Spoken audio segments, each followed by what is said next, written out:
ഇതുവരെ ഈ channel subscribe ചെയ്തിട്ടുണ്ടെങ്കിൽ please subscribe my channel. Bell icon കൂടി പ്രസ് ചെയ്യുകയാണെങ്കിൽ ഞാനിടുന്ന റെസിപ്പീസിൻ്റെ നോട്ടിഫിക്കേഷൻ ആദ്യം തന്നെ ലഭിക്കും. Hi, welcome to Amiya's kitchen. ഞാനിവിടെ ഉണ്ടാക്കാൻ പോകുന്നത് ഒരു സ്നാക്കാണ്. പെട്ടെന്ന് തന്നെ തയ്യാറാക്കിയെടുക്കാൻ പറ്റുന്ന നല്ല ടേസ്റ്റി ആയിട്ടുള്ള എന്നാൽ കുറച്ച് ഡിഫറെൻ്റ് ആയിട്ടുള്ള ഒരു സ്നാക്കാണിത്. അപ്പോൾ നമുക്ക് നോക്കാം അതെങ്ങനെ തയ്യാറാക്കുന്നതെന്ന്. അപ്പോൾ ഇത് തയ്യാറാക്കാൻ വേണ്ടിയിട്ട് ഞാനിവിടെ ചിക്കനാണ് എടുത്തിട്ടുള്ളത്. അപ്പോൾ അതിന് വേണ്ടിയിട്ട് ഞാനിവിടെ ഒരു 250 ഗ്രാം ചിക്കൻ എടുത്തിട്ടുണ്ട്. ഇത് എല്ലില്ലാത്ത പീസാണ് ഞാൻ ഇതിലേക്ക് വേണ്ടി എടുത്തിട്ടുള്ളത്. അപ്പോൾ നമുക്ക് ആദ്യം തന്നെ ഈ ചിക്കൻ ഒന്ന് വേവിച്ചെടുക്കാം. അപ്പോൾ ഇത് വേവിക്കാൻ വേണ്ടി കുറച്ചധികം വെള്ളം ഒഴിച്ച് കൊടുത്ത് വേണം നമുക്കിത് വേവിക്കാൻ. കാരണം നമുക്കിത് വെന്തതിന് ശേഷം ഈ ചിക്കൻ്റെ സ്റ്റോക്ക് നമുക്ക് പിന്നീട് ഇതിലേക്ക് ആവശ്യം വരും. അപ്പോൾ അതുകൊണ്ട് കുറച്ച് വെള്ളം അധികം ഒഴിച്ചിട്ട് വേണം നമുക്ക് ഈ ചിക്കൻ ഒന്ന് വേവിച്ചെടുക്കാൻ. പിന്നെ ചിക്കൻ വേവിക്കുന്ന നേരത്തെ വേറെ മസാല ഒന്നും ഇടാം, ജസ്റ്റ് ഉപ്പിട്ടിട്ട് വേവിച്ചെടുത്താൽ മതി. ഞാൻ ഇതിലേക്ക് കുറച്ച് ഉപ്പിട്ട് കൊടുത്തിട്ടുണ്ട്. ഇനി നമുക്ക് ഈ ചിക്കൻ ഒന്ന് നന്നായിട്ട് വേവിച്ചെടുക്കാം. ഇപ്പം ഞാൻ ഇതിലേക്കുള്ള ചിക്കനെല്ലാം വേവിച്ചും കഴിഞ്ഞിട്ട് പിച്ചി എടുത്തിട്ടുണ്ട്. ഇനി നമുക്ക് ഇതിലേക്കുള്ള ഫില്ലിങ് തയ്യാറാക്കിയെടുക്കാം. ഓയിൽ അത്യാവശ്യം ചൂടായി വന്നിട്ടുണ്ട്. നമുക്കിതിലേക്ക് കുറച്ച് വെളുത്തുള്ളി അരിഞ്ഞതിട്ട് കൊടുക്കുക. ഇതൊരു 10 അല്ലി വെളുത്തുള്ളി ചെറുതായിട്ട് അരിഞ്ഞെടുത്തിട്ടുള്ളതാണ്. ചതച്ചെടുക്കണ്ട, ജസ്റ്റ് അരിഞ്ഞെടുത്താൽ മതി. അത് നമുക്ക് ഇതിലേക്കിട്ട് ജസ്റ്റ് ഒന്ന് വഴറ്റി കൊടുക്കാം. ജസ്റ്റ് ഒന്ന് വഴണ്ടാൽ നമുക്കിതിലേക്ക് ഒരു പകുതി ക്യാപ്സിക്കം അരിഞ്ഞത് ഇട്ട് കൊടുക്കണം. പകുതി മതി. ഞാനൊരു ചെറിയ ക്യാപ്സിക്കത്തിൻ്റെ പകുതി എടുത്തിട്ടുള്ളൂ. ക്യാപ്സിക്കം താല്പര്യമില്ലാന്നുണ്ടെങ്കിൽ ഒഴിവാക്കാൻ ചെയ്യാം, ഓപ്ഷനിലാണ്. അപ്പോൾ ഞാനിപ്പോൾ ഇത് അത്യാവശ്യം വാങ്ങേണ്ടി വന്നിട്ടുണ്ട്. ഇനി നമുക്ക് ഇതിലേക്ക് ക്യാപ്സിക്കം ഇട്ട് കൊടുക്കാം. ചെറിയ പീസുകളായിട്ട് അരിഞ്ഞെടുത്തിട്ട് വേണം ഇട്ട് കൊടുക്കാൻ. ഇനി നന്നായിട്ട് ഇതൊന്ന് വഴറ്റി കൊടുക്കാം.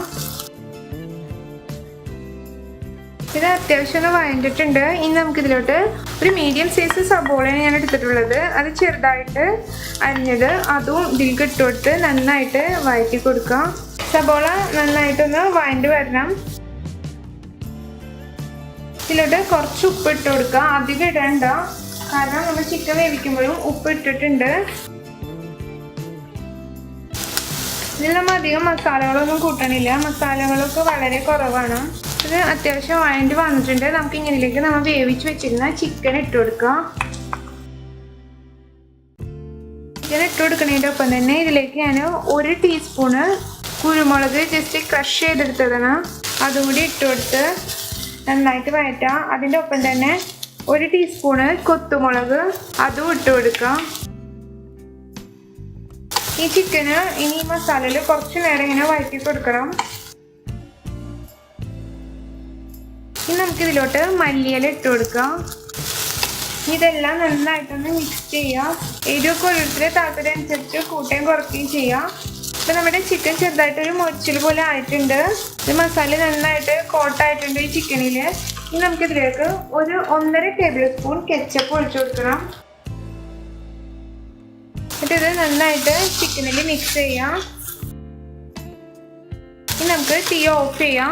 കെച്ചപ്പ് ഒഴിച്ച ശേഷം അധികം നേരിട്ട് കുക്ക് ചെയ്യണ്ട, ജസ്റ്റ് ഒന്ന് വഴറ്റിയെടുത്താൽ മതി. അപ്പം ഞാൻ തീ ഓഫ് ചെയ്തിട്ടുണ്ട്.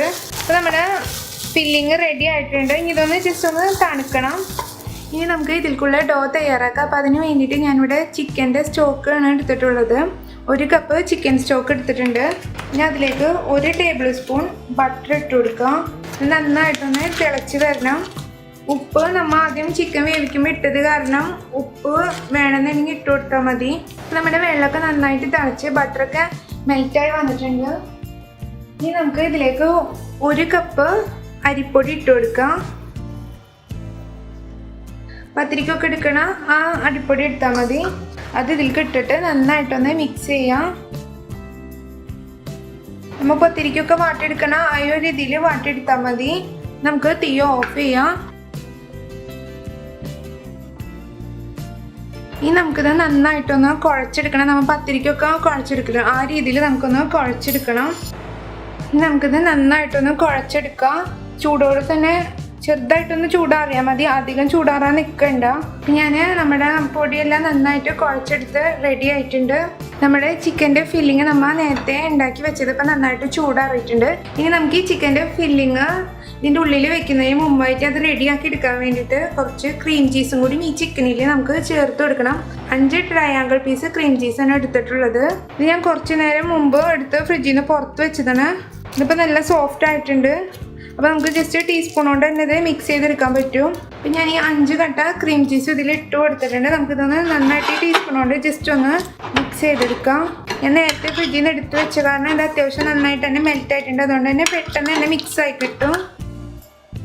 ഇതെല്ലാം നന്നായിട്ട് മിക്സ് ആയിട്ടുണ്ട്. ഇനി നമുക്കിതിലേക്ക് ചിക്കൻ ഇട്ട് കൊടുക്കാം. ഈ ചിക്കന് ഈ ക്രീം ചീസിൽ നന്നായിട്ടൊന്ന് മിക്സ് ചെയ്ത് കൊടുക്കാം. ഇപ്പോൾ നമ്മുടെ ചിക്കൻ്റെ ഫില്ലിങ്ങും റെഡി ആയിട്ടുണ്ട്. നമ്മൾ ഡോയും തയ്യാറായിട്ടുണ്ട്. ഇനി നമുക്കിത് റെഡിയാക്കി എടുക്കാം. അതിന് വേണ്ടിയിട്ട് ഇതിൽ നിന്ന് കുറച്ച് ഡോ നമുക്ക് എടുത്തിട്ട് ജസ്റ്റ് ഈ രീതിയിൽ കൈ കൊണ്ടൊന്ന് റോൾ ചെയ്തിട്ട് ജസ്റ്റ് ഒന്ന് പ്രസ് ചെയ്ത് കൊടുക്കുക. എന്നിട്ട് ഈ രീതിയിൽ നമുക്ക് ഏത് രീതിയിലാണോ നമുക്ക് ഇത് പരത്തിയെടുക്കാൻ പറ്റുന്നത് ആ രീതിയിൽ ചെയ്യാം. ഞാനിപ്പോൾ ഇങ്ങനെയാണിത് ചെയ്യണത്. ഞാനിത് പരത്തിയെടുത്തിട്ടുണ്ട്. ഇനി നമുക്കിതിലേക്ക് കുറച്ച് ചിക്കൻ്റെ ഫില്ലിങ് വെച്ച് കൊടുക്കാം.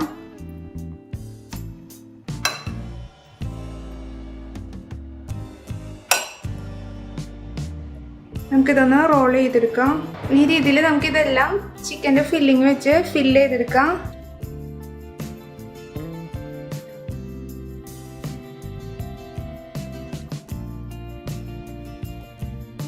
ഇപ്പം ഞാൻ ഈ ബോൾസ് എല്ലാം റെഡിയാക്കി എടുത്തിട്ടുണ്ട്. ഇനി നമുക്കിത് ജസ്റ്റ് എഗ്ഗിൽ ഡിപ്പ് ചെയ്തിട്ട് ബ്രെഡ് പൊടിയിലൊന്ന് കോട്ട് ചെയ്തിട്ട് വേണം ഫ്രൈ ചെയ്തെടുക്കാൻ. ഈ രീതിയിൽ എല്ലാം നമുക്ക് കോട്ട് ചെയ്തെടുക്കാം. ഇപ്പം ഞാനിതെല്ലാം ബ്രെഡിൽ നന്നായിട്ട് കോട്ട് ചെയ്തെടുത്തിട്ടുണ്ടെങ്കിൽ നമുക്കിതൊന്ന് ഫ്രൈ ചെയ്തെടുക്കാം.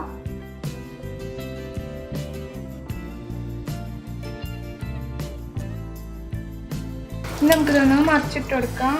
ഇതെല്ലാം റെഡി ആയിട്ടുണ്ട്. നമുക്കിതെല്ലാം ഇതിന് മാറ്റി കൊടുക്കാം. അപ്പോൾ ഇതെല്ലാം ഞാൻ ഫ്രൈ ചെയ്തെടുത്ത് റെഡി ആയിട്ടുണ്ട്. ഇത് നല്ല ടേസ്റ്റി ആയിട്ടുള്ളൊരു സ്നാക്കാണ്. അപ്പോൾ എല്ലാവരും ഇതൊന്ന് ട്രൈ ചെയ്ത് നോക്കുക. ഇഷ്ടപ്പെട്ടാൽ ഷെയർ ചെയ്യുക, ലൈക്ക് ചെയ്യുക. അതുപോലെ നിങ്ങളെ കമൻറ്റ്സ് അറിയിക്കാൻ മറക്കരുത്. അതുപോലെ സബ്സ്ക്രൈബ് ചെയ്യാനും മറക്കരുത്. സബ്സ്ക്രൈബ് ബട്ടന് തൊട്ടടുത്തുള്ള ബെല്ലൈക്കൺ കൂടിയും പ്രസ് ചെയ്യുകയാണെങ്കിൽ ഞാനിടുന്ന റെസിപ്പീസിൻ്റെ നോട്ടിഫിക്കേഷൻ നിങ്ങൾക്ക് ആദ്യം തന്നെ ലഭിക്കുന്നതായിരിക്കും. താങ്ക്